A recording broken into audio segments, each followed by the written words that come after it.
Hi friends, welcome to my channel. ഇന്ന് നമ്മളിവിടെ തയ്യാറാക്കാൻ പോകുന്നത് വളരെ ടേസ്റ്റിയും ഈസിയുമായിട്ടുള്ള ഒരു ചിക്കൻ ബിരിയാണിയാണ്. ചിക്കൻ ബിരിയാണി പല വിധത്തിലും തയ്യാറാക്കാവുന്നതാണ്. ഇന്ന് നമ്മൾ തയ്യാറാക്കുന്നത് ഒരു പ്രത്യേകതരം മസാലയിലുള്ള ചിക്കൻ ബിരിയാണിയാണ്. വളരെ ഈസി ആയിട്ടും ടേസ്റ്റി ആയിട്ടും ഒരു ചിക്കൻ ബിരിയാണി എങ്ങനെ തയ്യാറാക്കാമെന്ന് നമുക്ക് നോക്കാം. Welcome to the video. Biryani തയ്യാറാക്കുന്നതിന് വേണ്ടിയിട്ടുള്ള അരി കഴുകി കുതിർക്കാനായിട്ട് വയ്ക്കാം. ഒരു പാത്രത്തിലേക്ക് 3 ഗ്ലാസ് അരി ഇട്ട് കൊടുക്കാം.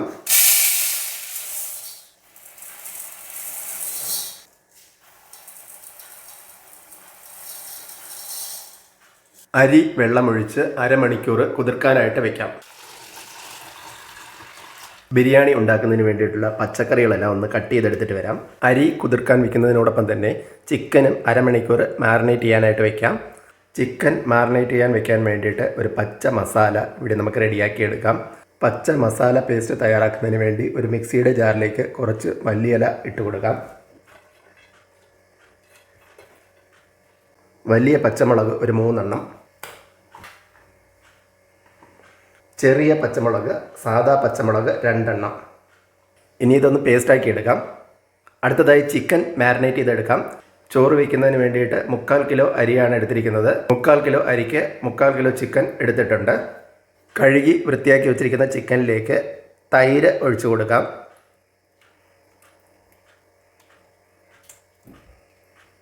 ഇതിലേക്ക് നമ്മൾ നേരത്തെ അരച്ച് എടുത്ത പച്ച മസാല പേസ്റ്റ് ചേർത്ത് കൊടുക്കാം. മസാല ചേർത്ത് നന്നായിട്ടൊന്ന് മിക്സ് ചെയ്തെടുക്കാം.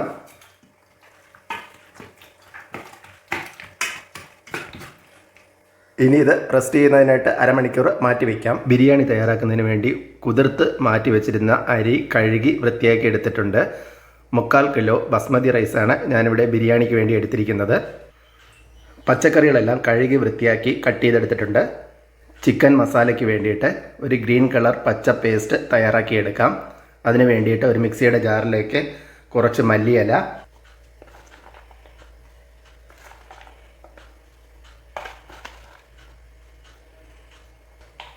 പുതിനയില ഇഷ്ടമുള്ളവർക്ക് പുതിനയിലയും ചേർത്ത് കൊടുക്കാവുന്നതാണ്.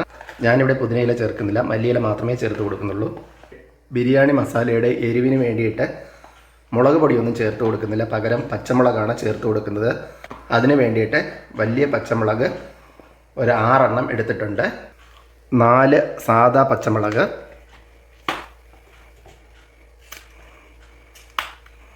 ഇതൊന്ന് പേസ്റ്റാക്കി എടുക്കാം. പച്ചമുളകും മല്ലിയിലയും ചേർത്ത് ഇതുപോലെ പേസ്റ്റാക്കി എടുത്തിട്ടുണ്ട്. ബിരിയാണിക്ക് വേണ്ടിയിട്ടുള്ള റൈസ് വേവിച്ചെടുക്കാം. റൈസ് വേവിച്ചെടുക്കുന്നതിന് വേണ്ടിയിട്ട് ഒരു പാത്രം അടുപ്പത്ത് വെച്ച് ചൂടാക്കി അതിലേക്ക് കുറച്ച് നെയ്യ് ഒഴിച്ചു കൊടുക്കാം. നെയ്യൊന്ന് ചൂടായി വരുമ്പോൾ അതിലേക്ക് 2 തക്കോലം, കുറച്ച് ബേ ലീഫ്, കുറച്ച് പട്ട, കുറച്ച് ഗ്രാമ്പൂ, ഇതെല്ലാം നെയ്യിലിട്ട് ഒന്ന് വഴറ്റിയെടുക്കാം. ഇനി ഇതിലേക്ക് കഴുകി ഊറ്റി മാറ്റി വെച്ചിരിക്കുന്ന റൈസ് ചേർത്ത് കൊടുക്കാം.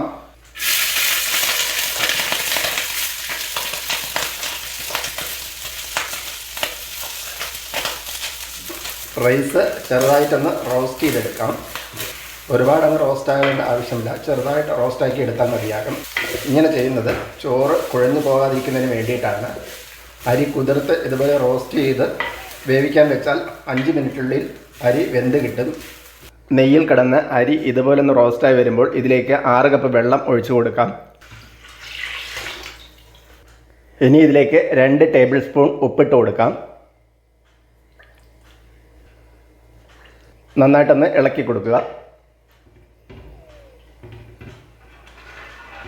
ഇതിലേക്ക് പകുതി നാരങ്ങ പിഴിഞ്ഞ് ചേർത്ത് കൊടുക്കാം.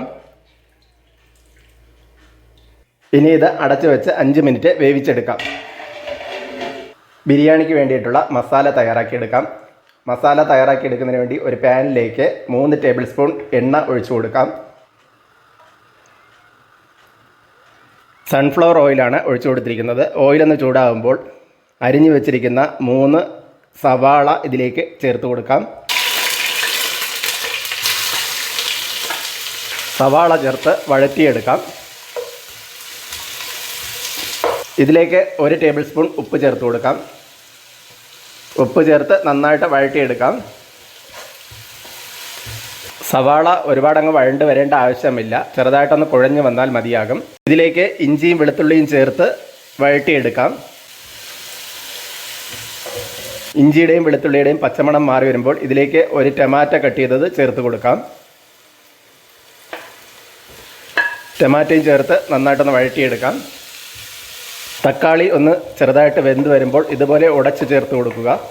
മാറിനേറ്റ് ചെയ്ത് വെച്ചിരിക്കുന്ന ചിക്കൻ ഇതിലേക്ക് ചേർത്ത് കൊടുക്കാം.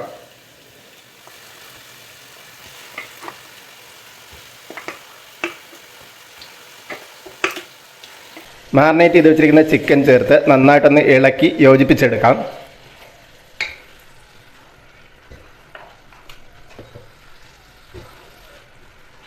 ഇനി ഇതിലേക്ക് 1 ടീസ്പൂൺ ഗരം മസാല ചേർത്ത് കൊടുക്കാം.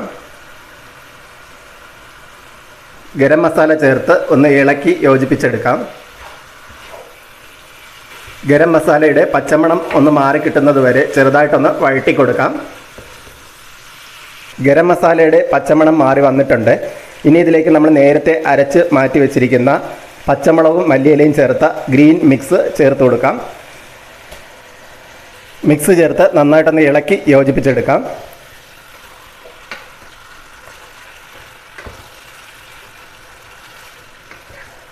ഇനി ഇത് അടച്ചു വെച്ച് 10 മിനിറ്റ് വേവിച്ചെടുക്കാം. ചിക്കനിൽ നമ്മൾ പ്രത്യേകിച്ച് വെള്ളമൊന്നും ചേർത്ത് കൊടുക്കുന്നില്ല. ചിക്കനിൽ നിന്നുള്ള വെള്ളം തന്നെ ഇതിലേക്ക് ഊറി ഇറങ്ങിക്കോളും. അരി മുഴുവനായിട്ട് അങ്ങ് വേവേണ്ട ആവശ്യമില്ല. ഒരു 75% വെന്ത് കിട്ടിയാൽ മതി.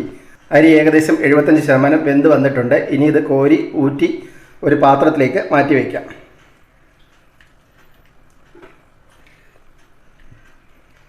മുക്കാൽ ഭാഗം വെന്ത അരി ഊറ്റിക്കോരി ഒരു പാത്രത്തിലേക്ക് മാറ്റി വെച്ചിട്ടുണ്ട്. ഇനി ബാക്കിയുള്ള വേവ് ദമ്മിലിരുന്നാണ് വേവേണ്ടത്.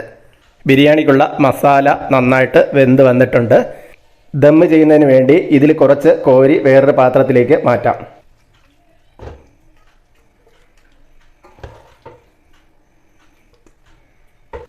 ബാക്കിയുള്ള മസാല ഇതുപോലെ പാത്രത്തിൻ്റെ അടിയിൽ നിരത്തി വെച്ച് കൊടുക്കാം. വേവിച്ച് കോരി മാറ്റി വെച്ചിരിക്കുന്ന ചോറ് ഇതിലേക്ക് നിരത്തി കൊടുക്കാം.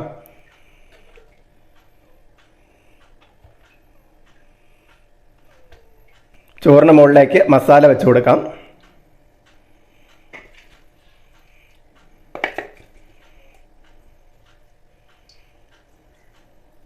ഇനി ഇതിന് മുകളിലേക്ക് റൈസ് മുഴുവനായിട്ട് നിരത്തി കൊടുക്കാം.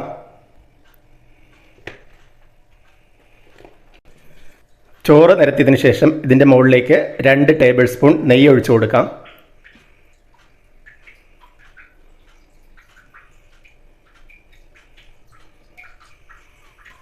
ഇനി ഇതിലേക്ക് 1 ടീസ്പൂൺ റോസ് വാട്ടർ ഒഴിച്ചു കൊടുക്കാം. ചോറിന് മുകളിലേക്ക് മല്ലിയില വെച്ച് ഗാർണിഷ് ചെയ്ത് കൊടുക്കാം. ഇതിലേക്ക് വറുത്ത് വെച്ചിരിക്കുന്ന അണ്ടിപ്പരിപ്പും മുന്തിരിയും ചേർത്ത് കൊടുക്കാം.